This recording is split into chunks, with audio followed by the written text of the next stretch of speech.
Programme में head और tell का खेल हुआ। जी। शैलेश जी, आजकल टेल का जमाना है या गेल का जमाना है? हाँ, गेल का जमाना। 4 पंक्तियां नेहा जी के लिए है। आपके माध्यम से कहना चाहता हूँ कि मन की चहल पहल लगती हो, आहा, बिल्कुल ताजमहल लगती हो।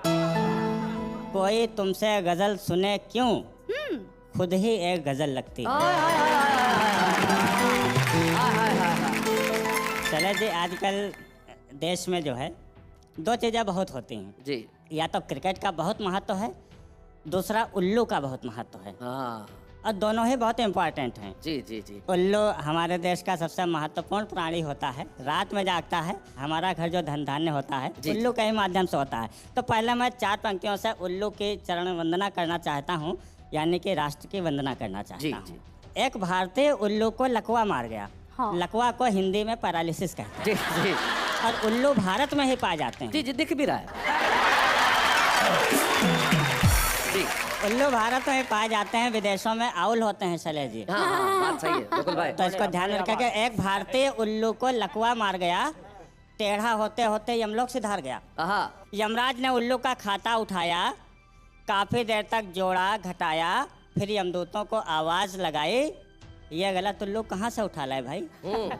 नहीं, आपको नहीं कह रहा हूँ।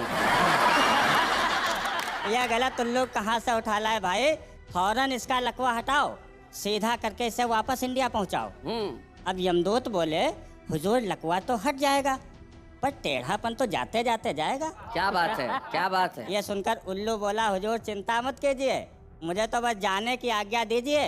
अरे माना हमारा देश ओलंपिक में फेल है, माना हमारा देश ओलंपिक में फेल है, पर उल्लू सीधा करना हमारे यहाँ बाएं हाथ का खेल। क्या बात है, बहुत बढ़िया, बहुत अच्छे मुकुल। तो इस तरह की स्थितियाँ होती हैं देश में। तो एक कविता मैंने पूरी तरह से क्रिकेट पे लिखी है, बल्कि ये सिद्ध करने की कोशिश मैंने की है कि क्रिकेट खाली पिच पर नहीं खेला जा सकता, कविता में भी क्रिकेट खेला जा सकता है। पता है मुकुल कैसे? हमें पत्नी से ये न्यूज़ मिली, ज्यादातर न्यूज़ पत्नियों से ही मिलती है। जी जी।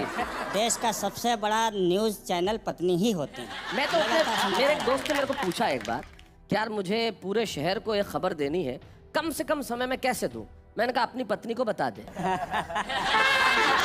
वो पड़ोसन को, फिर उसके आगे वो पड़ोसन को, फिर उसके आगे वो पड़ोसन को, तो सारे शहर को पता चल जाए। मैं देश की सभी पत्नियों से क्षमा मांगते हुए मैं कहना चाहता हूँ, हमें पत्नी से न्यूज़ मिली, पड़ोस में नए किराएदार आए हैं, मुन्ना लाल एंड फैमिली। अच्छा। भरा पूरा परिवार है, लेकिन सब पर क्रिकेट का भूत सवार है। अच्छा। क्रिकेट जीते हैं, क्रिकेट पीते हैं, क्रिकेट खाते हैं, क्रिकेट बोलते हैं। अच्छा। जिंदगी की हर बात क्रिकेट के तराजू पर तौलते हैं। बहुत अच्छे। एक दिन हम मुन्ना लाल जी के घर गए, हमें लगा कि हम वनडे के पिच पर उतर गए। अच्छा। हमने दरवाजे पर लगी कॉल बेल दबाई, भाभी जी ने दरवाजा खोला और एक उंगली उठाई। हमने कहा, भाभी जी समझ में नहीं आया, आपने इशारे में क्या बताया? भाभी जी बोली, नो डाउट, इसका मतलब है मुन्ना लाल इज आउट। हमने जिज्ञासा जताई, कब तक लौट के आएंगे मुन्ना लाल भाई? भाभी जी बोली, आपको सब कुछ पता चल जाएगा, मैं चौका लगाने जा रही हूँ किचन। क्या बात है। भाभी जी बोली, आपको सब कुछ पता चल जाएगा, मैं चौका लगाने जा रही हूँ, आगे का आंखों देखा हाल मेरा बेटा बताए। आंखों देखा हाल, भाई क्या बात है। इतने में मुन्ना लाल जी का बेटा एक टप्पा खा के प्रकट हुआ। बहुत अच्छे। ऑफ स्पिन लेते हुए मेरे से निकट हुआ। अच्छा। बोला, अंकल जी बाउंड्री पर क्यों खड़े हैं? बहुत अच्छे। बोला, अंकल जी बाउंड्री पर क्यों खड़े हैं? अंदर आइए, एक कप चाय आगे बढ़ के उठाइए। बहुत अच्छे। मैंने ड्राइंग रूम में प्रवेश किया, मुन्ना लाल जी के कुत्ते ने मेरी तरफ फेस किया। मैं वैसे ही आश्चर्य में पड़ा था, देखा कुत्ता हेलमेट पहने खड़ा था। मैंने जिज्ञासा जताई, कुत्ते ने हेलमेट क्यों पहन रखा है भाई? लड़का बोला, अंकल जी हेलमेट से इसका मुंह कवर हो जाता है। हाय हाय, कवर। बहुत अच्छे। हेलमेट से इसका मुंह कवर हो जाता है, वरना ये बैक फुट पे आके लेग कटर हो जाता है। बहुत अच्छे, बहुत बड़ा मुकुल। इतने में चाय आ गई, हमारी नजर मुन्ना लाल जी के छोटे बेटे से टकरा गई। छोटे बेटे पर क्रिकेट का बुखार सबसे ज्यादा चढ़ रहा था। कापी किताबें हवा में उछाल उछाल के पढ़ रहा था। हमने फिर से उत्सुकता जताई, ये हवा से क्या बातें कर रहा है भाई? लड़का बोला, अंकल जी आपको इतना भी नहीं देख रहा है, ये तो न्यूटन के गति के नियम सीख रहा है। अच्छा, इसे क्रिकेट का कोई चस्का नहीं है। ये तो चेक कर रहा है कि पृथ्वी का गुरुत्वाकर्षण केंद्र तो खिसका नहीं है। क्या बात है। ये सुनकर मेरा दिमाग चकराया।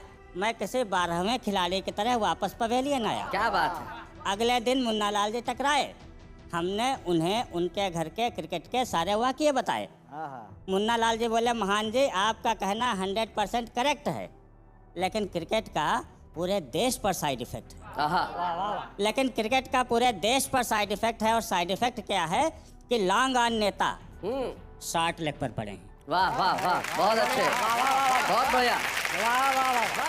लॉन्ग ऑन नेता 60 लेग पर पड़े हैं, पुलिस वाले नॉन स्ट्राइकिंग एंड पर खड़े हैं। क्या बात है, बहुत अच्छे।